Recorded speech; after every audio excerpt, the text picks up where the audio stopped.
마약과 절도와의 전쟁이 한창인 미국에서 샌프란시스코의 치안 상태를 점검하고 큰 충격에 휩싸였습니다. 샌프란시스코의 치안에 대해 긴급 점검을 실시한 결과 빅테크 회사들이 입주해 있던 시내에 개토가 형성되고 마약, 범죄 등의 치안 문제가 정말 이루 말할 수 없을 정도로 심각했습니다. 특히 주 방위군이 나서도 해결이 되지 않자 정부는 군대를 투입하는 것을 고려할 정도로 최악의 상태로 치닫고 있습니다. 이미 일부 학교에는 군인들이 배치되기 시작했다는 후문입니다. 미국 ABC 방송국에서는 불안한 치안 문제에 대한 해결책으로 세계의 치안 시스템에 대한 다큐멘터리를 방영하였고 한국의 치안을 최우수 사례로 뽑아서 벤치마킹해야 한다고 목소리를 높였습니다. 마약과 절도로 대도시도 마비된 미국, 결국 한국의 치안을 배우기로 결정하다. 해당 다큐멘터리의 일부를 소개해드리겠습니다.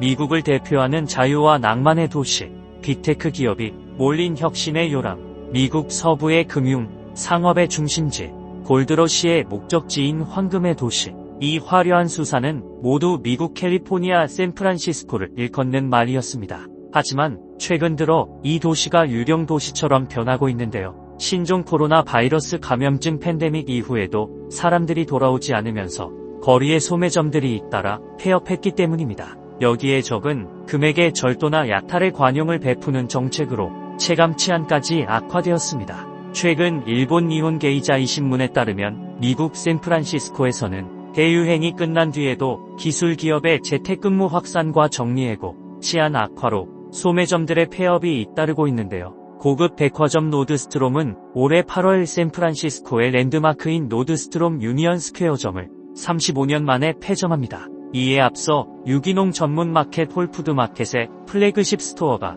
지난 4월 개점 1년 만에 철수했고, 지난달에서는 대형 소매업체 타깃과 스타벅스 매장 7곳이 일제히 문을 닫았습니다. 샌프란시스코가 유령 도시로 전락한 이유 중 하나는 치안 악화 문제인데요. 홀푸드는 샌프란시스코에서 철수 이후로 직원 안전 확보를 언급합니다. 합성 마약과 각성제를 과잉 섭취한 남성이 가게 안 화장실에서 사망했던 적도 있었다고 하는데요. 미국 경제단체인 베이에어리어 카운실의 조사에 따르면 지난해 샌프란시스코에서 이주를 고려하는 사람 중 5분의 1이 범죄를 이유로 꼽았습니다. 미국 소매업체들은 폭력과 협박을 동반한 도난에 심각한 손실을 보고 있다고 하소연합니다. 현지 경찰은 인터넷에 재판매하는 조직적 약탈이 최근 23년 새 급증했다라고 이야기했는데요. 경찰 통계에 따르면 지난해 샌프란시스코의 절도 건수는 전년 대비 14% 증가한 3만 7천 건을 기록했습니다. 이는 코로나19 사태 이전인 2019년 4만 2천 건보다 적은데요. 하지만 경찰 관계자는 실제 피해는 통계보다 훨씬 많다고 지적합니다. 여기에는 샌프란시스코 지역 특유의 문제도 있습니다.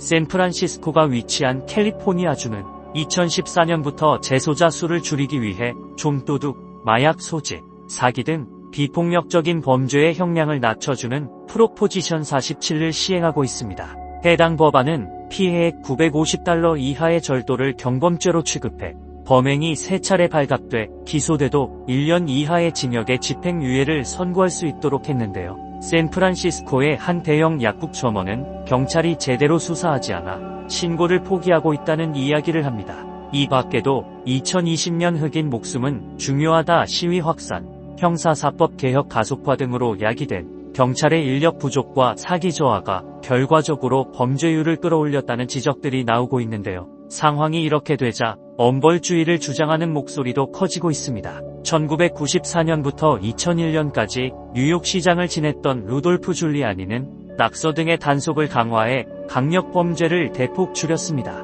마에시마 가즈이로 일본 조치대 국제관계학 교수는 경찰 개혁과 사회 안전망 확보가 중요하다고 강조합니다. 이러한 시점에서 한국의 치안 부분이 더욱 주목을 받게 되었는데요. 시민의식, 살인율, 범죄율 등을 감안해 보았을 때 대한민국의 치안은 종합적으로 세계 최고 수준에 속합니다. 본격적으로 대한민국이 경제발전을 이룩한 1990년대 이후론 번화가에서 흔한 소매치기 하나도 보기 힘들며 지하철을 비롯한 대중교통도 밝고 안전합니다. 지문과 주민등록번호 체제로 2009년까지 검거율 90%를 시작으로 일부 범죄는 검거율이 100%를 넘기도 합니다. 게다가 한국에서는 CCTV 설치가 점점 늘어 요즘에는 어지간히 으슥한 골목 아니면 죄다 CCTV가 있다고 하는데요. 대한민국 국민들 중 75%가 대한민국이 밤에 혼자 걸어도 안전한 나라라고 생각한다는 조사 결과가 있는데요. 전 세계적으로 봤을 때 치안이 아주 좋은 편인 일본의 경우는 67%만이 그렇게 생각한다고 합니다. 선진국인 유럽이나 미국을 봐도 길거리에 만취한 여성이 쓰러져 자고 있다는 건 바로 성범죄 혹은 절도로 이어질 수 있는 정말 위험한 일이고 보기 드문 광경인데요. 대한민국의 경우 실제로 쓰러져서 자는 사람이 있으면 대부분은 행인이 신고해주며 이상한 짓을 시도하는 사례가 있기야 하겠지만 얼마 못 가고 대다수는 결국 잡힙니다. 이처럼 대한민국은 여성이 밤늦게 돌아다녀도 별 지장이 없고 초등학교 저학년 아이들도 알아서 등하교를 할 수 있는 나라로 전 세계적으로 드문 나라 중 하나입니다. 더불어 여고생이 야간 자율학습을 해도 치안 문제 때문에 반발이 일어나지 않는 것을 봐도 알 수 있는데요. 세계 각국에서 문제가 많은 종교 분쟁, 인종 분쟁, 지역 분쟁도 폭력적인 수준으로 번지는 일은 없다시피 하고 테러라고 부를 만한 사건은 개국일에 손에 꼽을 정도로 적습니다. 그래서 서구권 선진국들 그리고 다른 치안 문제를 겪는 나라들에서도 한국의 훌륭한 치안 기술을 배우러 연수 오는 경찰들과 검사들이 많이 있는데요. 우리 미국도 이러한 한국의 치안을 배워야 할 시점입니다. 외국인들이 한국에서 가장 좋아하는 것 중 하나인 치안. 모두가 한국이 아주 안전하다고들 한결같이 이야기합니다. 날이 어두워진 이후에 밤길이 위험할 수도 있어서 외출을 자제하는 대부분 러시아나 미국 사람들에게는 새벽 1시까지 한국 길거리 포장마차에서 술 마시는 한국 국민들의 모습 자체가 충격적인데요. 또한 장시간 카페에서 앉아서 화장실을 가거나 통화하러 밖으로 나갈 때 카페 안에 남은 노트북이나 개인 소지품에 대해 걱정을 하지 않는 한국인들의 모습을 보면 또한 충격에 빠지게 됩니다. 통계를 살펴보면 한국에서 길거리에서 총에 맞을 수 있는 확률은 번개가 같은 곳에 2번 이상 칠 수 있는 확률보다 낮다는 신기한 사실인데요. 확률 수치로 따지면 미국과 100배 넘는 차이입니다. 한국의 뿌리 깊은 유교 사상, 국민의식 등이 안전에 힘을 실어줍니다. 시간이 흐르면서 한국 사회도 변하겠지만 현재로서는 아직 다른 나라와 비교했을 때 안전하다고 할 수 있는 것이 대한민국의 매력 중에 하나이고 우리가 가장 닮아가야 할 부분이라고 여겨집니다. 해외 각국의 반응 살펴보겠습니다. 한국 여행 중에 카페에서 사람들이 노트북이랑 지갑을 테이블 위에 올려두고 아무렇지 않게 화장실에 가더라고.